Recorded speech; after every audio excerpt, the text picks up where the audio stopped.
With a mere snap of his fingers, John walked right through the door. He skillfully made his way to the study and opened a drawer. Inside lay 2 passbooks and a pile of gold bars. He opened them to find one with 14,000 and another with 6,000, a total of 20,000. And that didn't even include the gleaming gold bars. John sneered inwardly. The Milans were this wealthy, yet treated him so harshly. Their greed knew no bounds. Without hesitation, he pocketed all the valuables. But that wasn't enough. Drawing on memories from his past life, he located Milan's hidden ledgers of corruption and a crucial official seal. With these in hand, Milan would never rise in rank or fortune again. Finally, John spared nothing, not even the rice, flour, and cooking oil in the kitchen, clearing out every last item, leaving the family with nothing but an empty house. His actions stemmed from a recent awakening. He had just reborn from the nightmare of his past life. In that previous existence, he had toiled for the Milans for over a decade, only to be discarded by them in the end. In his final moments, he learned the truth from his adoptive parents and so-called younger brother, Sean. He was merely a switched baby, a fake, a tool designed to shield Sean from misfortune. His college education, his job, everything he built was shamelessly stolen by Sean. In the end, he was tricked into the countryside and brutally murdered in a dilapidated shack. As he lay dying,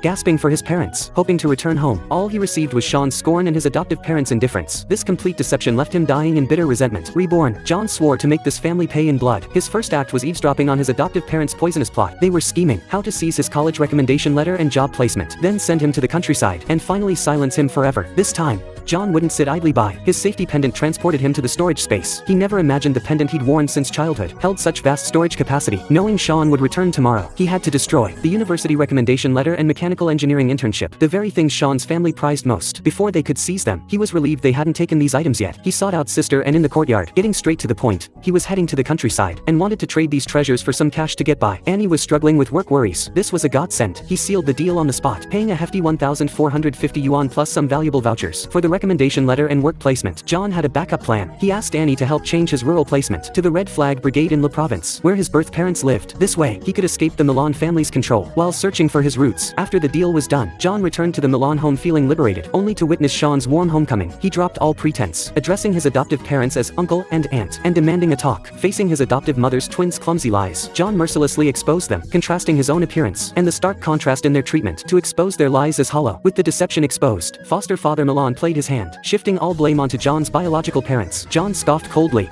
unwilling to argue, and laid down his terms. He would voluntarily go to the countryside to pave the way for Sean's promotion, but Milan must write a certificate severing all ties and transfer his household registration. Milano believed he held John's leverage, promptly drafting the document. Yet when he turned around to demand university recommendation letters and job offers, John merely smiled and informed them, "Sorry, I've already sold them." At this revelation, the Milano family froze in shock. Sean seethed with rage. His long-cherished ambitions vanished in an instant. The Milanos had lost more than they gained. They were fuming mad, yet still needed John to go to the countryside to secure their promotion capital. They could only swallow their anger for now, secretly plotting to deal with him once in the countryside. John took the disassociation certificate to register at the Educated Youth Office. He smoothly received the 100 yuan subsidy for going to the countryside that should have been his. His heart was filled with mixed emotions. In his previous life, this money had also been swallowed up by the Milan family. The moment he stepped outside, the Milans chased after him with shameless audacity. They demanded he lend several hundred yuan for Sean's expenses. John shot back instantly, "Not a single penny of the Milan family's money will I spare." His retort left them utterly humiliated. Next, the Milans resorted to underhanded tactics. They instigated Amy,